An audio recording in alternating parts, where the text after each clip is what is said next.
Hello and welcome once again to The Blueprint. This is Canada's Conservative Podcast. I'm your host, Jamie Schmale, Member of Parliament for Haliburton, Kawartha Lakes, Brock, with new content for you every single Tuesday, 1:30 p.m. Eastern Time.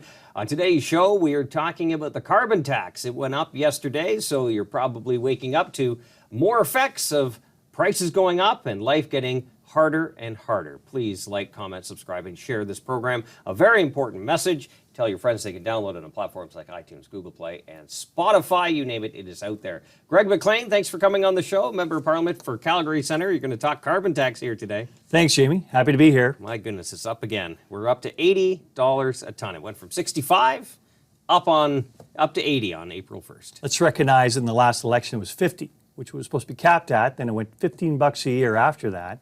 So 65 last year, just right up to $80 today, a 23% increase on April 1st. Congratulations, everyone. So most people will be feeling it almost immediately at the pumps, but there are other things that will take time to implement, such as groceries. As new groceries come in, the new price takes effect, prices will gradually start to increase. So even though some people may not have seen it outside the price of the pump, there will be effects coming for the weeks ahead. All kinds of effects. Number one, let's take a look at how opaque this carbon tax is. So it's going up 23% as a direct cost. So on your fuel bill, it goes up, the tax goes up by 23%, the carbon tax. But in the grand scheme of things, you take a look at how much tax we actually pay on fuel, there's a whole bunch of mitigating effects that have to go into that. So the provinces, many provinces are actually lowering the tax they charge on fuel because of that. So that means less revenue for provinces, more money for the feds, less money for the provinces. But you're right. The indirect effects of this are astounding. And the Parliamentary Budget Officer has said that very clearly, that the government cannot just measure the direct effects because it affects our economy, like we always say in the House of Commons. The trucker that trucks the food, the grocers that sell the food, the producer that produces the food. These are all cumulative effects that are happening within our tax system, and people are bearing that in inflation. It's absolutely incredible that even the NDP Premier of Manitoba took away the provincial tax on fuel or reduced it. That sends a message that this is not just on partisan lines. It goes across partisan line. Even the Liberal Premier of Newfoundland and Labrador, territorial premiers, they're all calling for either a pause or a reduction because life has got so unaffordable because of this federal government. All the metrics are there. You take a look at what housing costs Canadians now, it's gone up significantly, 40% over the last handful of years. This is astronomical, 10% year over year across Canada for rent.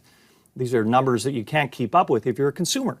So how do you actually abate this? Well, one of the ways to abate this, of course, is to stop escalating the taxes. And the taxes are a direct impact on the cost of living for all Canadians. So the provinces are doing that because they're recognizing that all their citizens are saying, everything's costing me too much now, help me out here.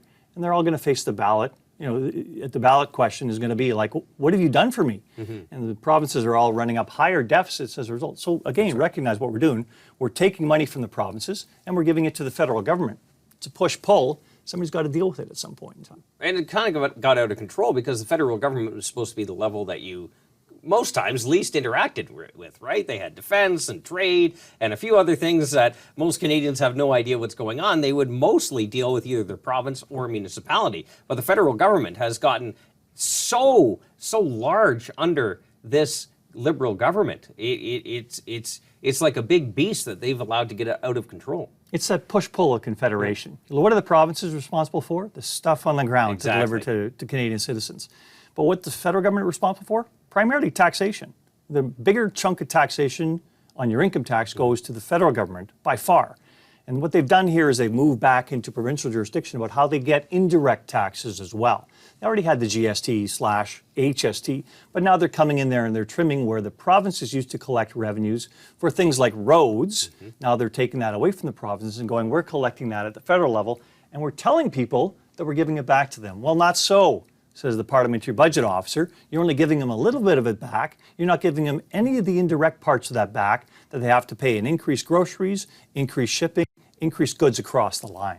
And instead of the Liberals just raising taxes, which they have on a number of things, including beer and other liquor, which they all of a sudden said, well, we're going to put a stop to that because it just automatically happened and you know, the no-fun government. But this they're doing it behind the scenes, right? When they printed all that money out of thin air, when they borrowed, they're doing it under the radar, right? Because it's that tax, that pressure on life's essentials that are happening, and some people can't put their finger on it, but it's a result of policies by this federal government. It could be rules and regulations, stuff that you don't see, stuff that isn't voted on in the House of Commons. Exactly right. So let's break that down. 6 years from now, 2030, what is the carbon tax supposed to be? $170 a ton. That'll translate to about 37 cents a liter of gasoline. And that also means the second tax on that, of course, is the Clean Fuels Regulation tax, which would be another 17 cents a liter. So 54 cents a liter in gasoline. All things being equal, that equates to about 45% of the value of your gasoline is going to be in taxes at that point in time. But add on to that the GST, HST, and the PST as well, and you've got tax on tax happening. The government's collecting a lot of money through this process. And government really, those at the top level, they're not affected by this, right? They are just, the planners are planning, but they don't actually take part in the plan. They get to talk out two sides of their mouth, right? We're dealing with inflation, but we're adding more costs into everyday Canadians. Now, the Bank of Canada governor appeared before our finance committee and actually admitted that, yes, this is causing inflation. Now, he says it's about 0.15% of the inflation rate. You think about the inflation rate in Canada right now, just around 4%. 0.15% of that is a carbon tax. It adds up, though. Yes. And he actually got that number, I think, from the International Chamber of Commerce, which looks at every $10 added in carbon tax equates to about 0.1% of an actual increase in inflation. So you think about $15, 0.15%. The translation's pretty clear. So that's where he gets it. But you think about it, if you're actually facing an inflationary spiral, why do you keep adding to it? And not just the carbon tax itself, but the Clean Fuels Regulation, which is about 50% more on top of the carbon tax. This is just adding to the burden. The trouble with it is it's also very opaque. Yes. Do people actually see when they're paying this? Right. Do they see the effects when it comes onto the grocery bill? Look, my food's going up. Well, let's blame the grocers on this, as this government does. Okay, we need a grocer, code of conduct. Well, how about stop the tax on them that they have to pay, and it accumulates along the way.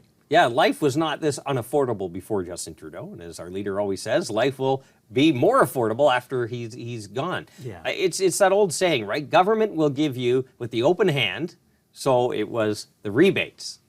But they have that clenched fist behind their back, right? It's the carbon tax, or more regulation, or more rules, and making it harder for business, and increasing the cost, and making life unaffordable, so that they'll say, hey, look at this over here, it's the rebate.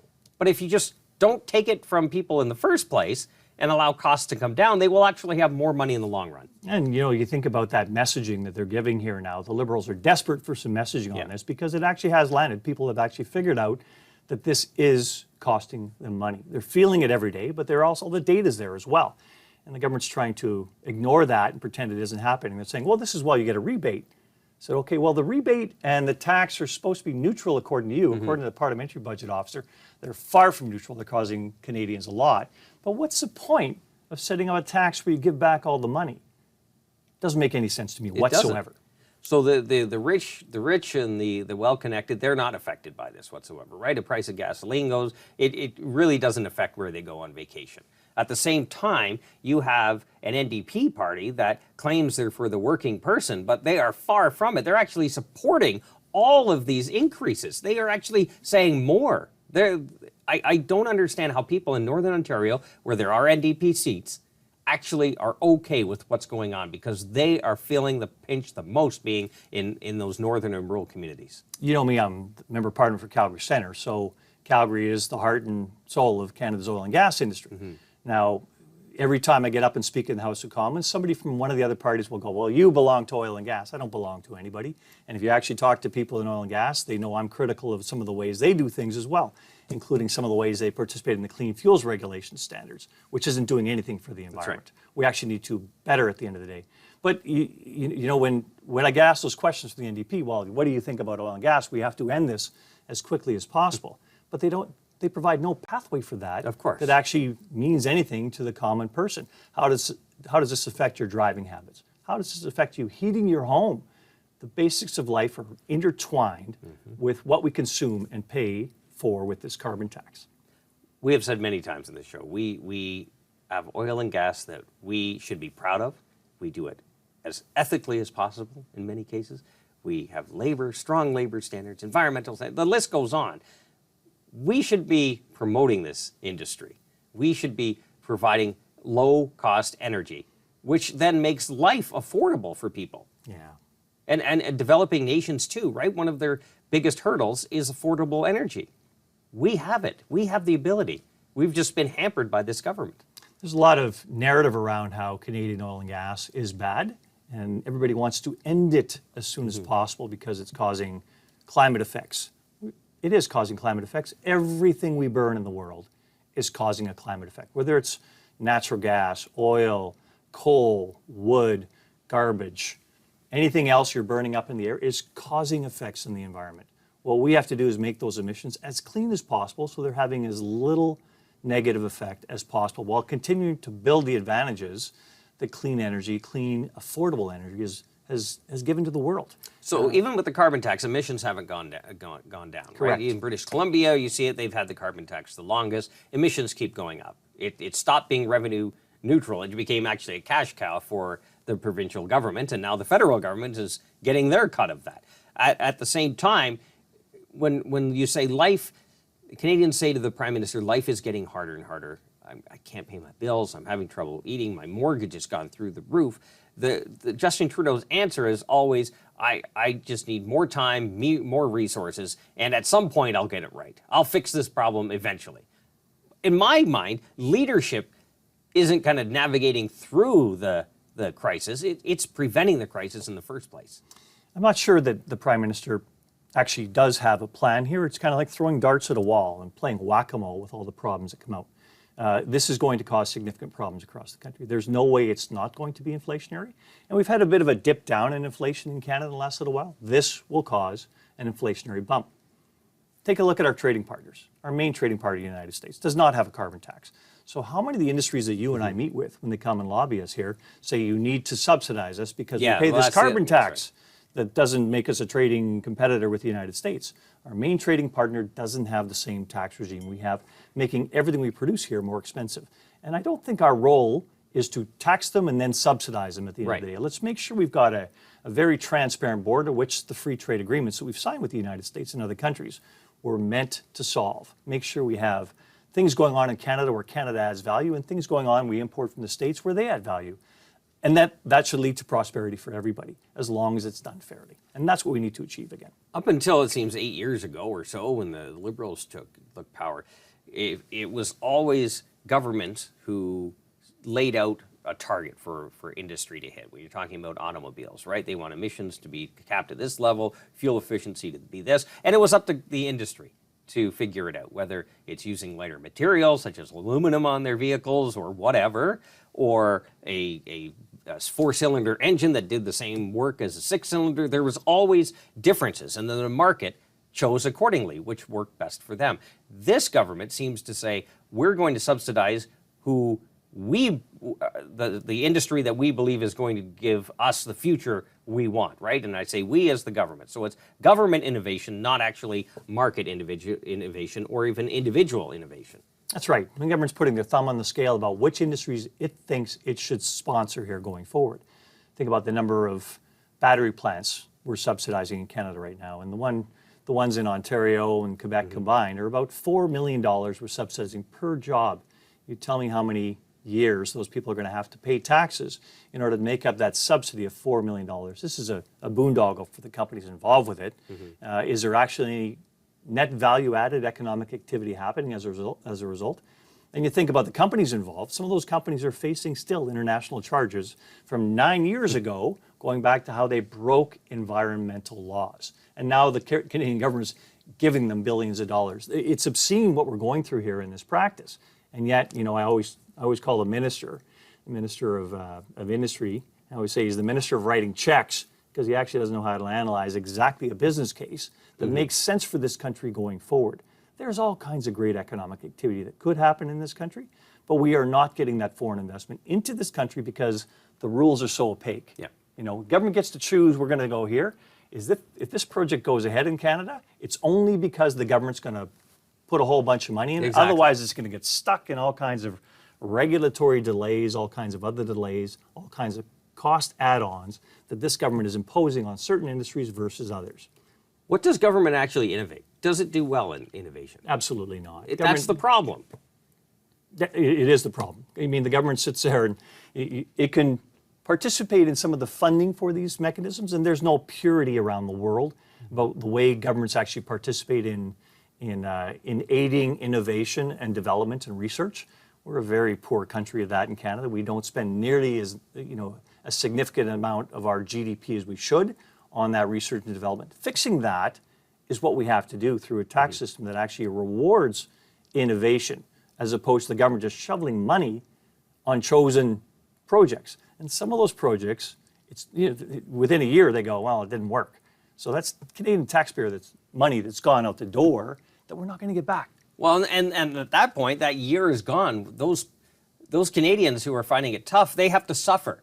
And then they have to keep suffering because, again, the government will say, we just need more time and more money, and we'll get there. We swear we'll get there. We promise. Us. Yeah, trust us. Because we know, super smart in Ottawa, we can figure this out. We can innovate faster than industry can. We can hire more people. We can hire more consultants. We can keep spinning our wheels at this, but they're not getting the job done. There's so many aspects, and I have to explain this to my constituents all the time.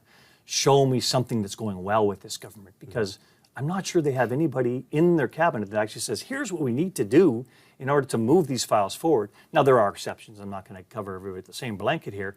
But fact is every recognizable file in the economy, they've failed at miserably.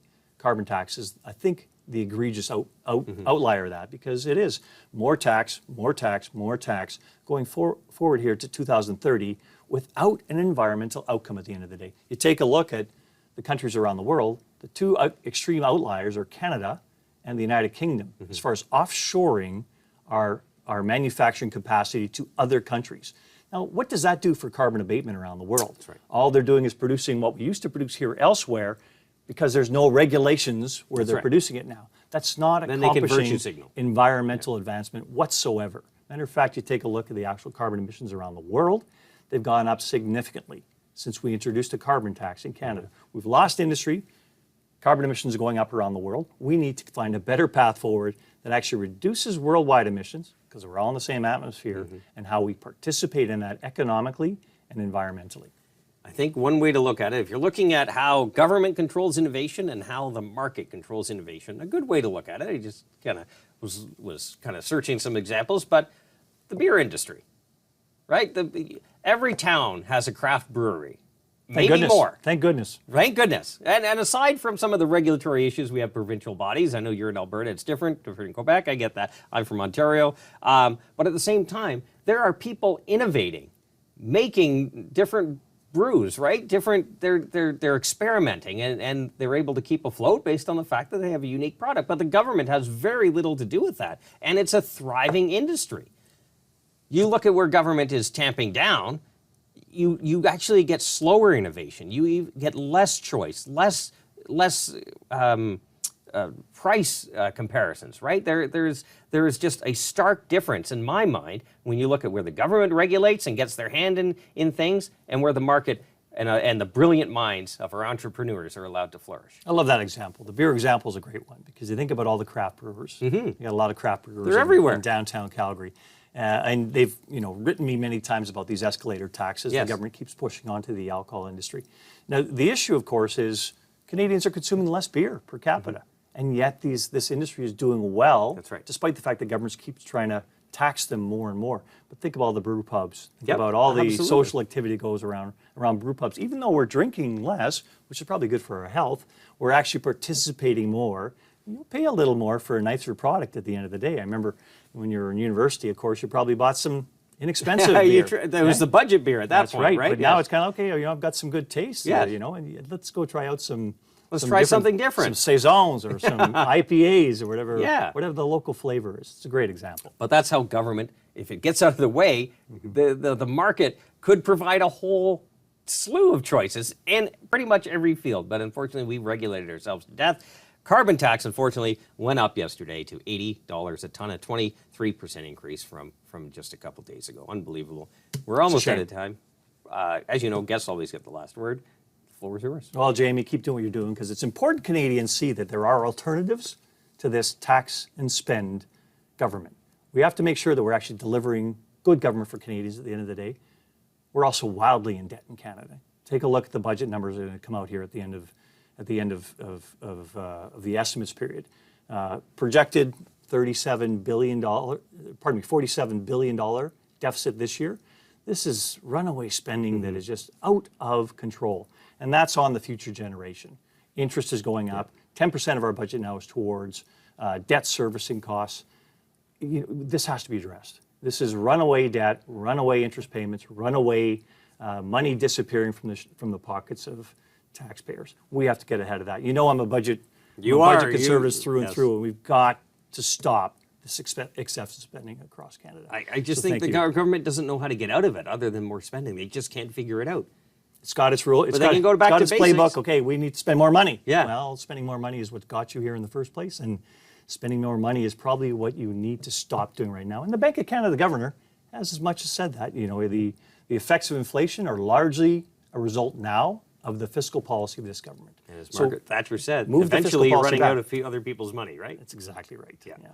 Greg McLean, Member of Parliament, Calgary Centre, thank you very much for your time. Thank you. It's always a pleasure having you on the show. Long time no see. Absolutely. You're welcome back anytime. Thank you for yours as well. Don't forget new content every single Tuesday, 1:30 p.m. Eastern Time. Like, comment, subscribe, and share this program. I know everybody is dealing with the effects of the carbon tax. Let's get this message out. Let's make sure people are aware of why this is happening, and it's because of Justin Trudeau and his horrible policies. You can also download the program on platforms like CastBox, iTunes, Google Play, and Spotify. Until next week, remember, low taxes, less government, more freedom. That's the blueprint.